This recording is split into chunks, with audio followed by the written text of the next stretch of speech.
You're watching The Beat with Ari Melber on MS Now amid the countdown to Congress voting on releasing the Epstein files. The vote is expected tomorrow. Anything can happen, but that's the current congressional guidance. The plan is for the House to vote on a bipartisan measure to release the Epstein files that the Trump administration, the DOJ specifically, has been holding and refusing to release. Now, I'm going to walk through this with you because I've heard a lot of stuff about the Epstein files, frankly, for years, but especially today. And so let's start with the facts. The Trump administration has now had about 300 days in office and has refused to release any of the Epstein files in that time. Trump has also spent the better part of this year refusing to release the Epstein material. The issue has come up in many ways. He has been asked about it in public. He has been pressed about it by journalists, and he has, of course, watched as the Congress moved towards wanting to do this. His DOJ can release these files within the law any time. There may be some technicalities, victims' names, grand jury material, certain things that are protected, but they have the material and they can release the bulk of it anytime, and they have it. So we know Donald Trump opposes actually releasing the files because he has not released the files. Sometimes this stuff gets pretty simple. There's also reporting that he specifically barred his attorney general from releasing the files per Axios, but even without those internal specifics, the buck stops with the president and he won't release the files. And that has been the state of play all year. And whether you follow the news all the time, daily news, watch TV, get it on your phone and internet, or just check in occasionally, you probably are aware of that baseline. So you say, okay, Ari, got a big vote tomorrow. What's the big deal? How did we get here? Well, just remember, because Trump is now in retreat, so there has been some spin and some other talk, but remember, the Trump secrecy, don't release the files, don't do it, whatever you do, was also backed by the co-equal branch of government where the Republicans control the House, and the Republican Speaker, Mike Johnson, didn't just oppose releasing the files, right? That's the position. He also opposed and refused to ever schedule any vote on whether to release the files. If you follow politics, you've seen a lot of issues like this. There are issues relating to, for example, taking on corporate power or dealing with cleaning up money and corruption in politics, things that a lot of people, well more than half the country wants, and you don't even get a vote on it because they don't want to admit to you that they oppose the thing that is actually pretty popular. And remember, many members of Congress had at least claimed to back Epstein transparency. On the Republican side, that was true last year during the campaign. A lot of the GOP was joining or sounded similar to Trump's claims that he was for the release. So, refusing to hold the vote was unpopular, but that approach held for most of the year. It held until last week, which is why we're here now and why Trump is so rattled. Because there was a initially slow but methodical bipartisan bid to override Trump and Johnson, the strategy I'm telling you about, where they wouldn't allow the vote that we're now going to see tomorrow. And that bipartisan bid, led mostly by Democrats, but to their credit as well, some Republicans, built momentum. And then it gained even more support when a few House seats shifted. There was the coverage about when they were going to swear in a new member who was going to be the extra final vote, and Congress reached a rare feat. They toppled the Republican Speaker's floor schedule. They forced tomorrow's vote through this rare special petition. And that is now looking like tomorrow. And Trump fought that all year. Last week, he was still having a kind of series of public meltdowns and social media posts, still opposing the release and saying it was all a hoax anyway, but then contradicting himself by telling his own DOJ to investigate his opponents, but only them, for any ties to the Epstein case, which he also said was a hoax and a nothing burger. Now, Donald Trump has proved effective at times at messaging and PR. He was a reality show host. He's won some campaigns. But sometimes people kind of overdo it with, oh, Trump is so skilled at everything. For some reason, we don't know whether it was a type of panic or fatigue or running out of ideas, but the PR last week wasn't very good. Saying it's a hoax, but now go investigate it, doesn't even make sense. The sentence collapses on itself. And saying that whatever there was in those files, he didn't want them out, did not exactly make him look very confident or innocent, a point that many comics and many internet memes has made. Tonight, we can tell Donald Trump is bracing for defeat tomorrow, that there will be a vote, which they never wanted, and that they will lose the vote, because they already have 218, and it's looking like they could lose even worse, with a lot more Republicans openly defying Trump on the Epstein issue of sex trafficking. So now Trump is retreating. And you don't always see a headline directly like that, but Trump is making a U-turn, and he's surrendering rhetorically to those pushing the vote, which again is mostly Democrats. So even though Republicans control the White House and Congress, the Democrats pushed this to a point and recruited some Republican support where they've forced Trump to do a U-turn in public, to surrender, because the House Republicans are going to spurn him tomorrow, and not on a minor or random issue, but on an issue that Trump and his base, MAGA podcasters and others said was the issue last year. So what's going on? I want to be very clear about this because there's a lot of spin on this topic. One, President Trump's retreat tonight shows that pressure works. He wants to get out of the unpopular position he holds. And the pressure, which came uniquely from both most of the Democratic caucus pushing this, and some Republicans, including MTG and others that he has dealt with in the past and has said they're part of the MAGA movement, it has been too much for him. And he's folded on the words. But two, Trump's words contradict themselves because he's failing to act. The Trump administration has the Epstein files. They won't release the Epstein files. This vote is Congress using its power to make Trump release the Epstein files. But if now tonight he claims, I just showed you the headline, that he actually supports that, then he could do that right now. He doesn't need to wait for a vote from Congress to force him to do the thing.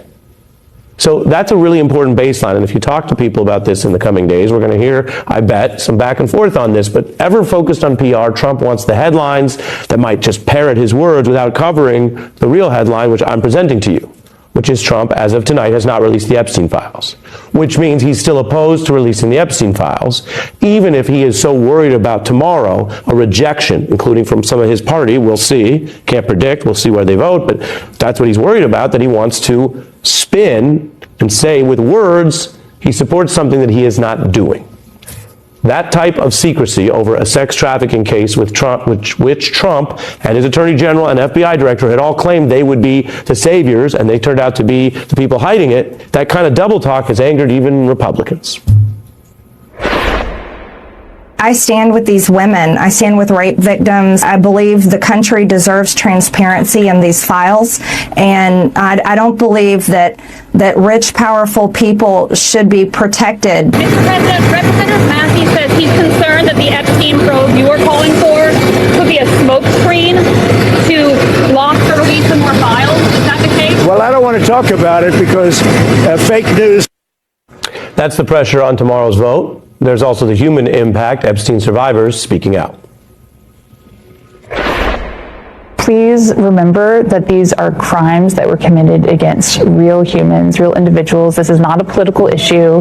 This is not partisan. We're asking for you to stand with us now to release all of the files. It's never been political for us. Tomorrow's vote could lead to more evidence coming out. And if the Senate takes up and passes this measure, the pressure only builds on Republicans there. Now, they've ducked this issue because the attention has been on the House. That's where that rare measure was, to override the Speaker. But GOP Senate leaders like Thune could be the next focus. They've been able to sit out most of this year with everyone keeping an eye on the House. But there's no automatic reason for that. The House, as I say, is where some of the action was. But either body can, of course, hold its own votes. The Senate Republicans have not been eager to do transparency on this. Meanwhile, there's tons of information in the Epstein emails that were just released. Epstein wrote a note to himself months before his death in prison that laid out the money laundering accusations that he saw against Trump, saying that Donald didn't own very much. He represents his income as the gross receipts of his clubs. That means nothing at all. Zero. No income as we know it. He lists assets and their value, but not the corresponding loans against it. No net number, hence meaningless. Now, Trump's accounting approach has drawn heat for years, including in court, where he has appealed some of the past fraud cases against his businesses. Epstein wrote to Trump vet Bannon, "Now you can understand why Trump wakes up in the middle of the night sweating when he hears you and I are friends." He wrote that a week before Epstein's arrest in 2019 in a case overseen by then the Trump DOJ. That is just one more email. When you have 20,000 emails, the big ones, the big names come first, and a lot more are coming through. And as with any credible investigation, journalistic or governmental, you have to go through and sift through it. The fact that Epstein said something doesn't make it true. At times, he thought he was quietly commiserating, and that might be the type of evidence investigators want to look at and corroborate. At other times, he may have been making bluster, threats, and lies. He was not always, of course, an honest person. But what we see tomorrow, what's barreling towards us, is the release of the files that Trump not only has fought to hide up until this moment, but that he's hiding now, even as he claims he would welcome Congress forcing him to do what he won't do on the Epstein files. I have Maya Wiley and Gretchen Carlson here when we're back in 90 seconds. A vote on the Epstein files coming as soon as tomorrow. We're joined by Maya Wiley, CEO of the Leadership Conference of Civil and Human Rights, a former civil prosecutor at SDNY, which dealt with some of these cases later after her tenure. Gretchen Carlson, the veteran journalist, co-founder of Lift Our Voices, is also here. Welcome to both of you. Thank you. Maya, I really wanted people to understand, because there's so much noise, that Donald Trump opposes releasing the files, and we know this because he's not doing it. When you see, though, that something actually worked, the Democrats led, but some Republicans were in as well, getting this discharge petition. A lot of folks say there's going to be dozens of Republicans going against Trump tomorrow. Something seems to be working in a year where we've been told none of the checks work. I'm curious your view on just that start of it. Well, yeah, I think something that's working is that there's a broad support in the American public, including from Donald Trump's own base, that is saying, we want to see these too. Now, why people want to see them and what they think is in them and what they think those files will help them learn and do is not the same thing. And I think we should be very clear about that. The bipartisanship, though, does come from a place of a very broad base of Americans with very strong feelings about these being public. That's the important thing here. And whatever's in them, I think we're still going to have a few fights about seeing them. I think that this has huge implications politically. This is the first time I can remember seeing President Trump having to reverse course and actually kowtow to members of Congress. I mean, how many times have we seen him primary out people or threaten that he's going to do that if they don't agree with him? I think this is a major moment. I think it may give Republicans a spine to stand up against him on other things that deep down and in secret they tell people they disagree with. I mean, this would be, you're going to have a huge vote tomorrow. Republicans, it's going to be a landslide. And the Senate's also going to vote for it. And you don't want to say the emperor has no clothes, because in a story like this, we want everyone to just stay clothed and get to the bottom of the information. But it is a moment where the president, the emperor, has no actual political bat to swing. As you say, he is retreating. He's also fighting openly with MTG, and they can talk about primaries, but the House can only lose 2 Republicans and keep their majority. So it's not like alienating her she's a wild card to a degree that she doesn't want to vote for a Trump-Johnson axis is smart. I want to play a little bit of that exchange, which was a big deal all weekend. Here she was. The most hurtful thing he said, which is absolutely untrue, is he called me a traitor. And that is so extremely wrong. And those are the types of words used that can radicalize people against me and put my life in danger. I mean, she also apologized for the political rhetoric that she's used in the past that has been violent. I mean, this is a new Marjorie Taylor Greene. I'm not exactly sure why. But Donald Trump has been able to get away with calling people on his own side traitors. It's not working this time. And that's why I think that this is politically significant. Well, and I want to just underscore, because I think Gretchen's exactly right about it being politically significant. One part of the Marjorie Taylor Greene story is where she departed on subsidies for health premiums, right? I mean, in other words, there was a cracking that was starting because Republicans were also concerned about how hard their base, their constituents, were going to be hit by some of the things that Democrats themselves were fighting for, including in the shutdown. It created a lot of nervousness, but that issue she was also being outspoken on before this. But I do think the point is where he has departed from his own base, he has a problem. She has represented that base. Calling them names, not so helpful when they've been very clear that they want this transparency. We've just been going through this over the few days since it all broke midweek. I want to read to more of the revelations that are in these emails. You have Trump ally Steve Bannon, who had this sort of link with Epstein, and they exchanged messages across 18 and 19 after, of course, Trump's first election. Bannon had left the White House. In a 2018 exchange, Bannon shares a link to German media and says they are underestimating him and he's as dangerous as ever. Bannon writes, Germans get it, to which Epstein replies, love it. Bannon says, pretty powerful. Epstein says we should lay down a strategy plan. And they would go back and forth like this, Maya, and what you see is that whether Epstein is bluffing, because he was sometimes a bit of a con man and would insinuate himself in things, or whether they really relied on him, either way, you have someone who was at that point already convicted for a sex crime and accused of worse, and yet seemed to be close to the top of MAGA.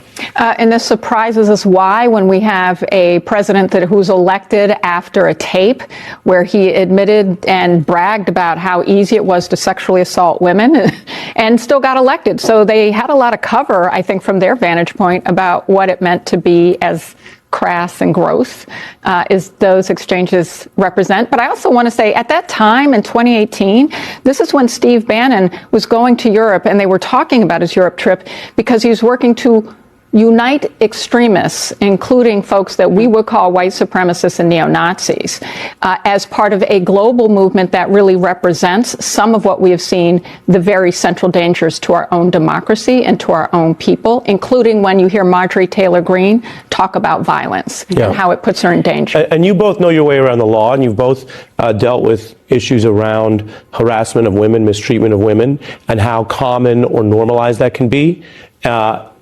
Kathy Rumler was a top Obama official and lawyer, and she was in these emails with him. This goes back a ways, 2014, where she's emailing, most girls don't have to worry about this crap. Epstein replies, quote, girls, careful, I will renew an old habit. Yeah. The Guardian writes, and this again implicates people we've seen in both parties and top of business and tech and some academia, the quote bantering frivolous tone of so many of these emails applies. Epstein would have felt welcome as a member of quote polite society, receiving no social incentive to change his ways. Far from being ostracized as a sex offender, he was normalized. And so, Gretchen, beyond all the ways people have picked a certain enemy or opponent and looked at it through that prism, right, there's a larger question here over this decade period about the normalization of not just the worst sex crimes, which some people may not have known about, I want to be clear early on, but clearly sexism. And you have to keep in mind that a lot of these emails were being written at the height of the Me Too movement, which makes it even more alarming during that time because people were talking about this consistently and constantly. I think I'll go back to what I've often said, which is that power supersedes party. You know, sexual power, sexual harassment, abusing women, it supersedes party. And this is a pure example of that, where we're seeing Democrats and Republicans. Now, to listen to Donald Trump in the Oval Office again today, he's saying it's still a hoax, even though he's saying that they should vote on it now. But he's given the green light. And back to the significance of this, he's basically said to John Thune in the Senate, go ahead, have everyone vote for this. Now, he didn't go as far as saying he's actually going to sign it, but what would he do at this point? Well, and like I said, sign it. He can release it. Yeah, if he wants to do the thing, he can do the thing. Every day that he doesn't do the thing, he's against it. Since you mentioned it, I'll play this, and Maya, we are careful with how we broadcast things that are misleading. So I gave my introduction report, and I want to again remind people what he's saying is misleading. He's talking about a thing he's not doing, and then says, sure, but someone's going to have to make him do it. And we'll see if he actually signed it into law, as you mentioned. So this was today. Take a listen, Trump in the Oval. They can do whatever they want. We'll give them everything. Sure, I would. Let the Senate look at it. Let anybody look at it. But don't talk about it too much. Be transparent, but don't be transparent. I mean, that's really the message. And what he will, I don't know what he'll do, but I'm sure we're going to see him try to find ways to get his minions in the Department of Justice to also do whatever they can to block turning over whatever they can, whether it's because of grand jury, which is not a lot of the documents. Let's be very clear. It's a very, very, very small number of what was 100,000 pages of documents. But secondly, whereas after he directed that they start investigating Democrats whose names were coming out of these emails. No Republicans, and certainly not, but go after, by all means, weaponize the Department of Justice to go after people he doesn't like and people who are in another party. But whether or not, and there's been speculation about whether he'll then try to have them say, well, we're investigating, and so in order to have the integrity of our investigation. I don't think it flies politically. I don't think it flies legally. I'm just saying that to say, I think we will see a lot of dissembling from him after this vote. Right, which is why saying you want something that you're not doing doesn't go very far, and whether a judge would find that credible when Pam Bondi wrote a memo saying there's nobody left to investigate. So there's a lot there. I want both of you know your way around the law, and I want to turn to how the actual evidence we've gotten in the new emails really undercuts what the Justice Department's been doing, including with Maxwell. So our guests are with us. We're going to get into that next.